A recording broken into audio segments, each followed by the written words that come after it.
Alright guys, how's it going?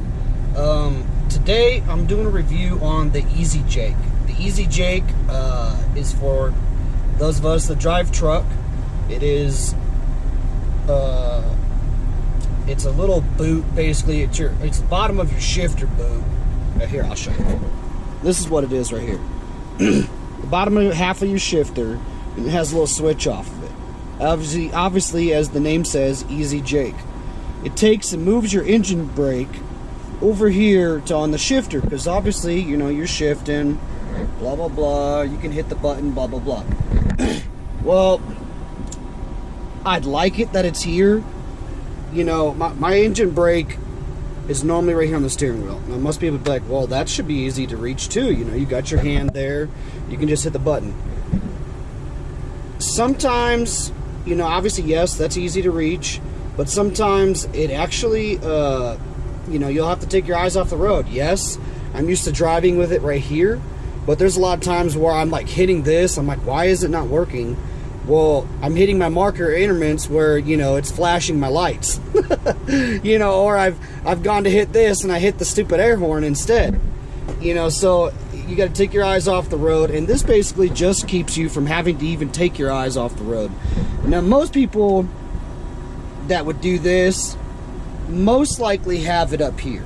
You know, we got all our switches here on my old International truck.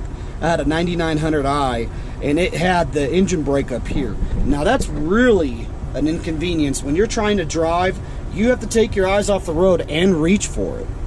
Honestly, that's horrible. I don't know why they put it there in the first place.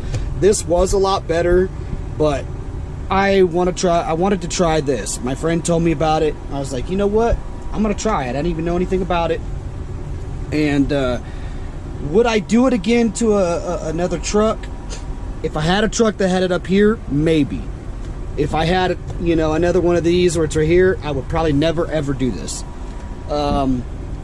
It was pretty simple instructions, but you know, I found the wire for the engine brake up here in the steering wheel, and then I found it down here, which I'll show you guys.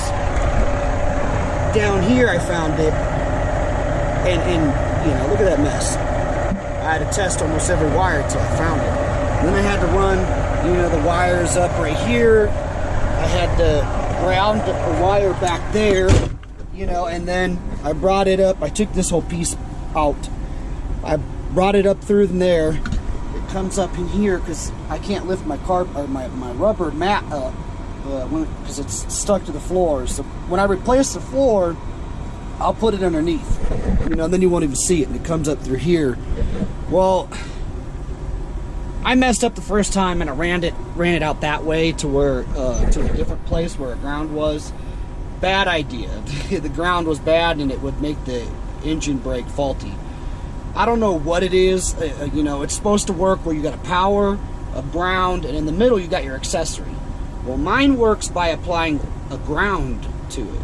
You know, so at first I was like, well, what if I take the accessory, put it on the power? You know, it would light the button up then when you hit it, but the engine brake wouldn't work. You know, see here, I gotta hit it once, engine brake comes up on the dash, and then I gotta hit it like that and turn it off. Well, it doesn't light up at all because you can't run a power to it, or the accessory doesn't work. So it's nice having it here, but you know, I don't know. Was it worth it? No, not really. The headache of having to wire all that. I like wiring, but I wouldn't do it again. It was kind of a bit of a headache and not worth it. So, for those of you watching, if you have it on your dash, give it a try if you want. Maybe it'd be easier because it's on your dash. But I'm not sure that I would recommend it. If you like to mess with wiring, and go for it. You know, that's my review on it. For you guys out there, you don't really see any video. I saw one video, and honestly I felt like it was a paid for video. I'm not endorsed by them. You know, if I was, I'd be like, hey, this is great, you guys should do this and buy it. You know, I'm not doing that. So thank you guys for watching. I appreciate it. Please like, subscribe, and to the next video, adios.